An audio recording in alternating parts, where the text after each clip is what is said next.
Assalamualaikum warahmatullahi wabarakatuh.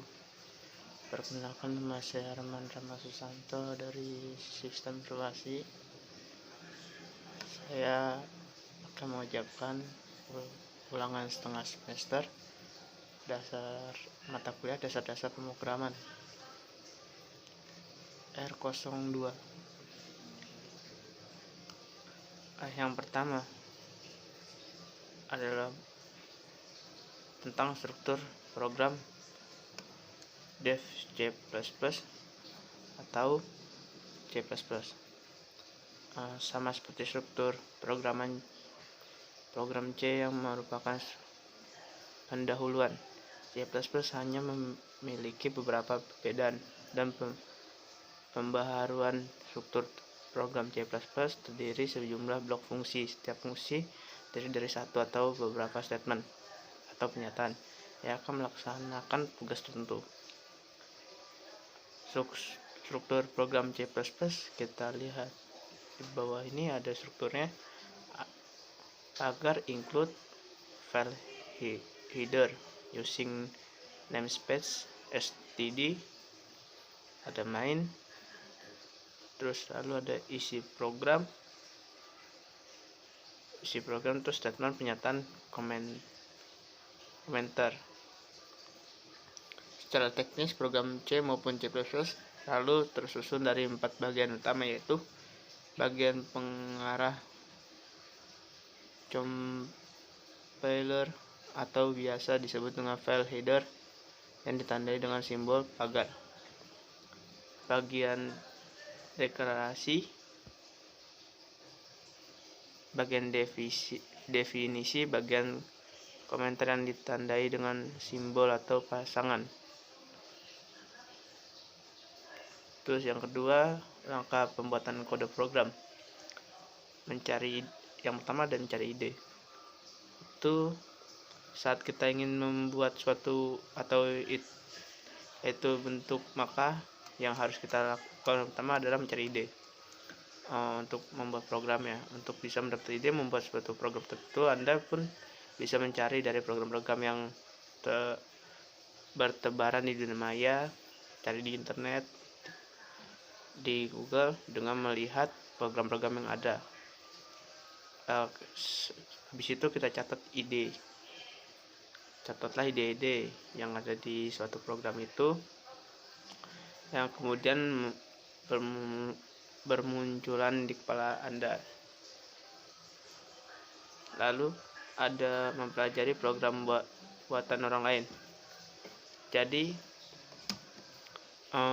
langkah kedua ini, setelah mencari ide, kita mempelajari program buatan orang lain. Jadi kita cari di internet suatu program yang kita ingin buat, kita nyari contohnya, dan kita pelajari program tersebut.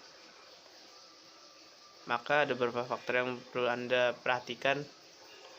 Pertama, Anda perlu melihat apa fungsi program itu untuk membantu pekerjaan.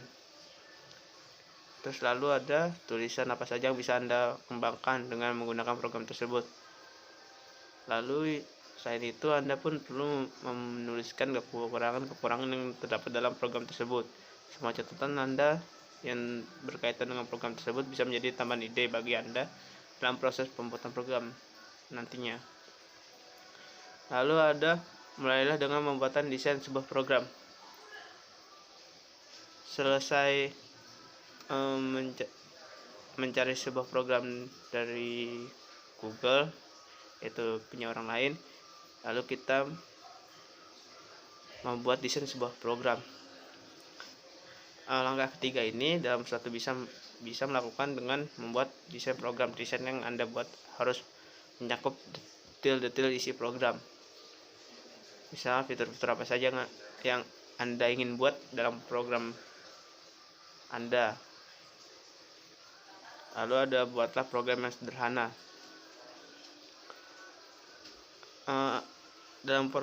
Dalam langkah keempat ini, Anda perlu memulai dengan membuat sebuah program yang sederhana dengan bahasa pemrograman yang sederhana. Ada fitur-fitur yang sederhana juga. Setelah Jadi maka berubahlah kemudian Anda melakukan pengembangan yang lain. Lalu ada yang kelima ini, mempelajari bahasa pemrograman. Supaya Anda bisa membuat program yang lebih kompleks, yang lebih bagus, Anda perlu pengembangan terhadap program yang telah Anda buat sebelumnya. Maka sangat disarankan bagi Anda belajar bahasa pemrograman. Sebelumnya Anda sudah diminta sebuah desain program dari sana Anda bisa menemukan program yang tepat. Lalu ada konsep dasar pemrograman harus Anda kuasai. Konsep dasar yang pertama adalah variabel. Anda perlu memahami bagaimana cara mendeklarasi sebuah variabel. Variabel dalam dunia pemrograman adalah sebuah cara di mana data disimpan dan sebuah program secara sementara untuk kemudian dimanipulasi atau dimodifikasi dan dilakukan pemanggilan. Selain itu, Anda perlu memahami cara mendeklarasi variabel. Anda pun perlu berlatih menggunakan conditional statement. Apa itu conditional statement? Conditional itu sering disebut pernyataan bersyarat, merupakan instruksi dasar yang digunakan dalam proses pembuatan pemrograman. Contohnya seperti if, else, when, dan lain sebagainya. Lalu ada penambahan wawasan dan membaca buku. Jika dalam proses pembuatan program atau pengembangan program Anda menemukan kendala, maka langkah yang bisa Anda lakukan adalah menambahkan wawasan dengan membaca buku. Bisa Anda cari bukunya tentang pemrograman di internet, atau Anda cari di toko-toko buku atau pemrograman.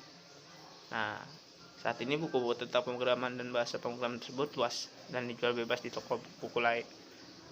Jika Anda tidak memiliki budget, lebih baik bukan melewati internet. Dengan banyak membaca, maka Anda bisa mengetahui bagaimana programmer lain membuat dan mengembangkan programnya. Lalu ada membuat program. Ketika tahapan di atas sudah ada lakukan, maka Anda bisa mulai membuat program melalui dengan membuat prototype program, yaitu program yang praktis dan bisa segera digunakan. Prototype program yang telah Anda buat ini bisa Anda kembangkan lebih lanjut. Anda bisa memilih membuat program berupa aplikasi atau game yang menarik, dan setiap kekurangan yang ada di prototype program Anda bisa analisis dan diperbaiki sehingga terciptalah program yang selalu berkembang setiap saatnya. Lalu ada bentuk kerja tim. Untuk membuat program yang menarik dengan kualitas yang baik, maka Anda perlu membentuk tim kerja. Tanpa bentuk tim kerja pun sebenarnya Anda bisa membuat sebuah program. Namun untuk mempercepat pekerjaan dan proses pembuatan, maka Anda perlu membentuk tim. Bekerja dalam suatu tim tentulah tidak mudah, perlu komunikasi yang efektif dan pembagian tugas yang jelas. Untuk memudahkan proses dalam bekerja, maka Anda perlu penyimpanan desain dan membuat prototipe program terlebih dahulu. Desain prototipe ini yang akan akhirnya bisa Anda acuan Anda kerja dalam suatu tim. Lalu ada menuangkan komentar dalam program. Saat Anda membuat program dan bekerja dalam sebuah tim, maka hal yang penting dilakukan adalah mencantumkan sintaks komentar. Sintaks komentar ini juga bisa Anda sisipkan di awal dan di akhir sebuah kode saat Anda ingin mematikannya, sementara waktu untuk bisa menghidupkan kembali, maka Anda bisa menghapus sintaks komentar. Jika Anda rutin memberikan komentar pada program yang Anda buat, maka memudahlah pekerja tim dan membuat program anggota tim. Selain bisa membaca memahami kode-kode yang dibuat dengan lebih mudah. Inilah alasannya mengapa perlu menyisipkan sintaks komentar. Lalu ada melakukan uji coba terhadap prototipe.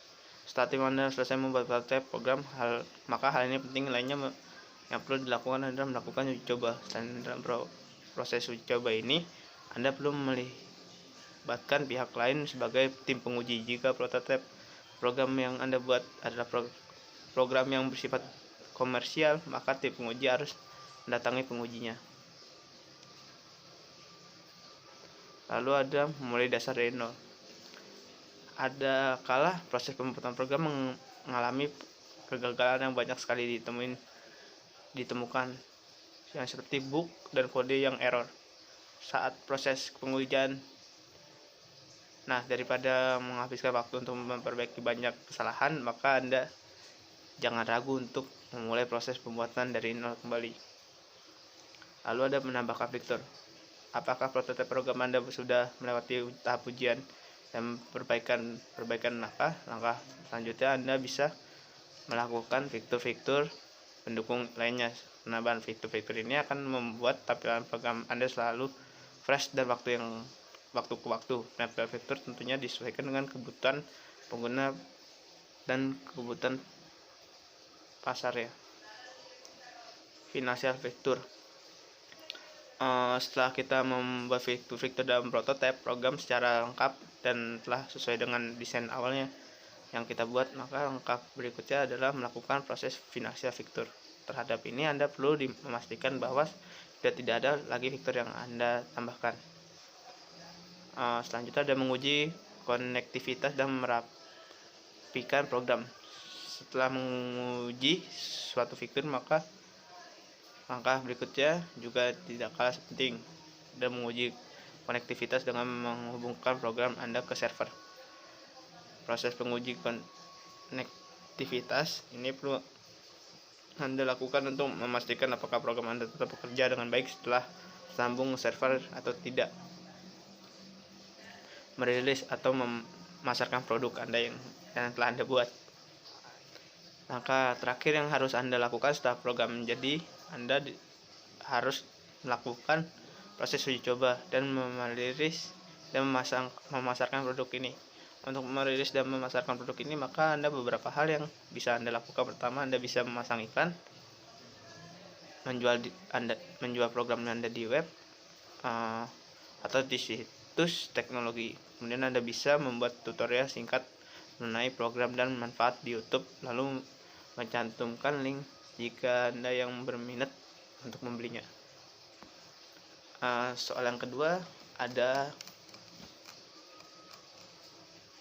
tipe data dan macam-macam, minimal 3 aja. Yang satu ada tipe data primitif atau disebut dengan tipe data sederhana. Tipe data ini merupakan tipe data yang mampu menyimpan suatu nilai dari setiap variabel. Tipe ini merupakan dasar yang sering dipakai oleh programmer. Contohnya adalah tipe numerik atau disebut dengan integer dan real. Tipe data karakter atau char, dan tipe data boolean. Yang pertama dan numerik adalah tipe data yang digunakan pada variabel konstanta. Lalu ada numerik berfungsi menyimpan nilai dalam bentuk angka yang terbagi atas integer yang real, yaitu integer merupakan data yang berupa bilangan bulat di mana masih terbagi lagi menjadi beberapa kategori sebagai berikut. Inilah contohnya tipe data byte, shorted, integer, word, long hit. Nah, ukuran tempatnya 1 byte, yang kurangnya 2 byte, long hitnya 4 byte. Rentang nilainya yang pertama 0 sampai dengan plus 225. Terus short rate-nya ada min 28 sampai dengan plus 127. Integernya 32 minus 32768 sampai dengan 32767. Lalu sebagainya. Real merupakan bilangan pecahan. Nah, real ini 6 bit sebagai bilangan pecahan. Nah, ada real 6 bytes, rentang nilainya 2,9 kali 10 kurang 39 sama dengan 1,1.7 dikali 1038. Yang tipe data single 4 bytes, rentang nilainya 1,5 kali 1045 sama dengan 3,4 kali 1038. Double-nya 8 bytes, rentang nilainya 5,0 kali 10 kurang 324 sampai dengan 1.7 kali 10.308. Lalu ada extended, ada 10, ukuran tempatnya 10 bytes, rentang nilai 3.7 kali 10 kurang 4932 sampai dengan 1.1 kali 104.932. Lalu seterusnya karakter atau char. Ada tipe data yang hanya bisa menyimpan satu digit karakter yang ukurannya hanya 1 byte sama dengan 8 bit nilai yang termasuk dalam karakter huruf, karakter angka, karakter tanda baca, serta karakter khusus. Boleh ada tipe data logika yang berisi dua kemungkinan nilai, yaitu true dan false. Lalu ada tipe data composite, yaitu tipe data yang mampu banyak nilai seperti array. Array merupakan tipe data yang sudah tersusun dengan baik dan sederhana. Record ada struct, merupakan tipe data yang mampu data dengan tipe berbeda, misalnya satu bagian integer. Lalu ada image adalah tipe data grafik. Contoh adalah pengembangan jumlah siswa, foto keluarga, video perjalanan, dan lain-lain. Data time merupakan nilai data untuk tanggal atau waktu, format yang spesifik dan secara internal. Objek merupakan tipe data yang digunakan untuk menyimpan nilai yang berhubungan dengan objek-objek yang disediakan oleh Visual Basic, DLP, dan GUI. Lalu ada subrate, merupakan tipe data yang dengan jangkauan nilai sesuai penetapan programmer. Lalu ada enumerasi, merupakan tipe data yang dilengkapi dengan elemen yang harus disebut satu persatu. Tipe data lainnya yaitu tipe data struktur yang terdiri dari tipe data string dan tipe data set. Lalu ada tipe data pointer dan terdiri dari typed tertentu dan generic umum. Lalu soal yang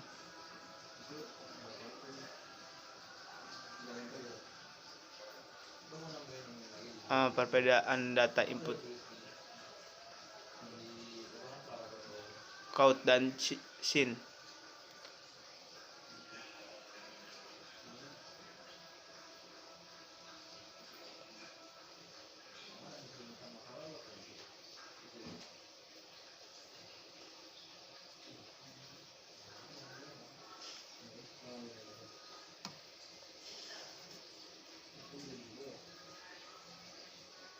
Input adalah interaksi penggunaan manusia dengan program, memungkinkan program data menerima dan menggunakan yang biasa berbentuk teks file, gambar, hard copy, dan lainnya.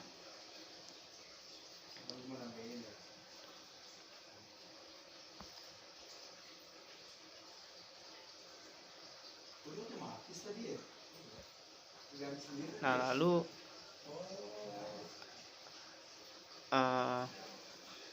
ada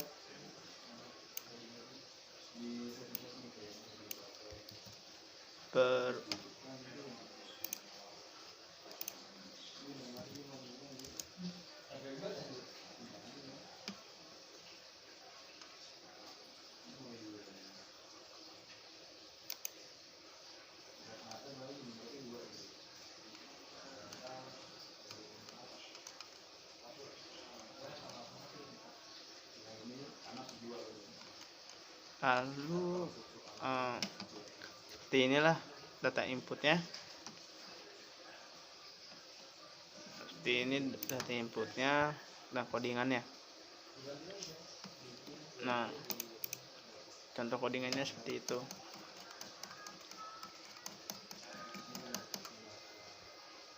Lalu yang ketiga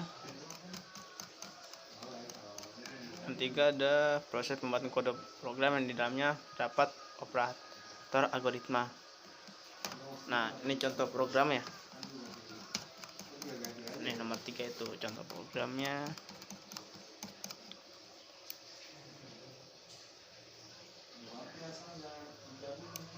Di situ pertama include your string space std int main, terus lalu tanda buka int a, b, a sama dengan 20, b sama dengan 10. Countnya nilai a dikurangi 20, countnya nilai b dikali 10. Lalu nilai a sama dengan 20, outputnya nilai a sama dengan 20, nilai b sama dengan dikurangi 10, a tambah, lalu a tambah b dikurangi 30, a kurang b sama dengan 10, a kali b sama dengan 200, a bagi b sama dengan 2. Lalu selanjutnya ada nomor 4. Nomor 4 itu soalnya deskripsi tentang struktur kontrol dan bahasa pemrograman. Nah, pengertian struktur kontrol dalam bahasa pemrograman banyak digunakan, yaitu mengendalikan proses dalam program. Struktur kontrol yang diumumkan digunakan adalah struktur kontrol pengecabangan, branching.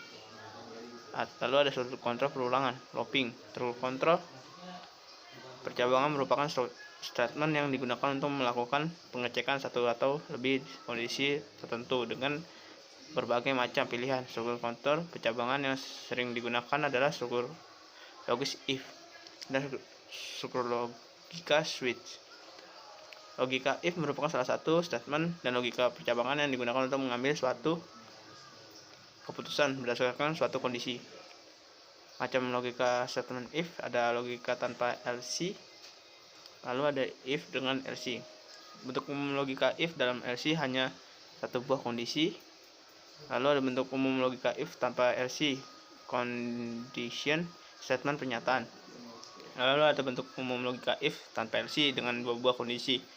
If condition 1 statement 1 pernyataan 1, else statement 2 dan pernyataan 2. Lalu ada bentuk umum logika if dengan else dengan 3 buah kondisi. If condition 1 dan statement 1 pernyataan 1, else. Lalu if condition 2 statement 2 pernyataan 2. Lalu ada statement 3 dan pernyataan 3. Dapat digunakan rumus if sama dengan n kurang 1, lalu n kondisi, misalnya ada 3 kondisi, masa if yang digunakan 2 saja. Inilah contoh kode programnya. Ada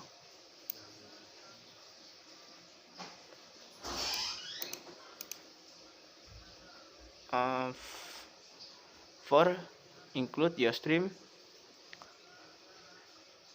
terus nilai tugas 1, nilai tugas 2, terus nilai UTS, ada nilai UAS dan nilai akhir.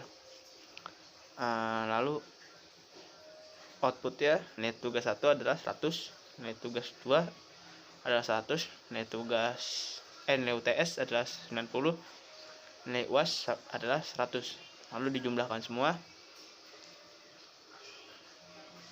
dan dibagi 4, nilai akhirnya ada 97.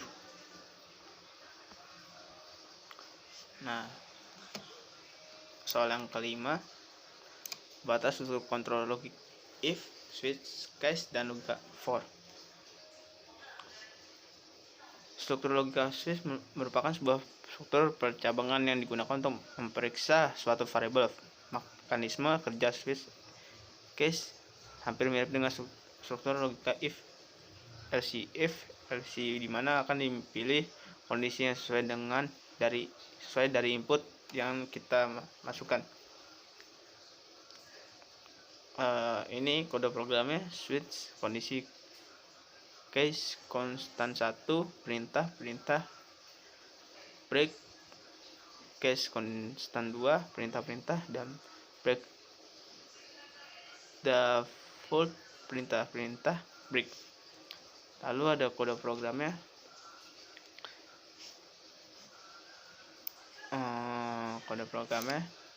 include stream using namespace std include main inti kode hari code masukkan kode hari, sini kode underscore hari, switchnya kode hari, case-nya code-nya minggu, lalu case 2-nya Senin, case 3-nya Selasa. Lalu ada case 4-nya Rabu, case 5-nya Kamis, case 6-nya Jumat, case 6-nya Sabtu. Nah, di output kan salah satu hari ulangin lagi. Nah, lalu logika perulangan dengan for merupakan jenis struktur kontrol yang digunakan untuk mengulang sebuah proses sesuai dengan harga awal kondisi yang perubahan yang digunakan pada suatu keadaan. Bentuk umum logika perulangan for tipe data, harga awal, lalu kondisi perubahan statement. Dari bentuk umum yang telah dibuat dapat dijelaskan sebagai berikut. Jenis data menunjukkan jenis data yang digunakan nama variabel yang kita deklarasi. Kondisi merupakan batasan perulangan yang kita deklarasi. Perubahan menentukan nilai perubahan naik dan perubahan turun. Untuk merubah naik biasanya kita gunakan statement plus nilai plus. Misal i plus artinya nilai i sama dengan i tambah 1. Sering dikenal dengan istilah increment dan perubah turun. Biasanya kita gunakan i, misalkan i dikurang, artinya nilai i sama dengan nilai i dikurang 1. Sering dikenal dengan istilah decrement. Contoh for int i sama dengan 0, titik koma i lebih kecil sama dengan 5, titik koma i plus. Dari statement tersebut dapat dijelaskan harga awal i sama dengan 0 perulangan dengan kondisi i lebih kecil sama dengan 5, artinya perulangan akan terus melakukan looping dengan kondisi i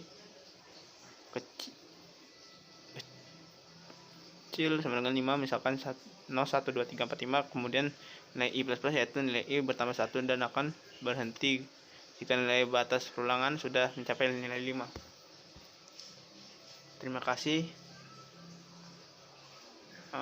Ulangan dari saya, kurang lebihnya mohon maaf. Wassalamualaikum warahmatullahi wabarakatuh.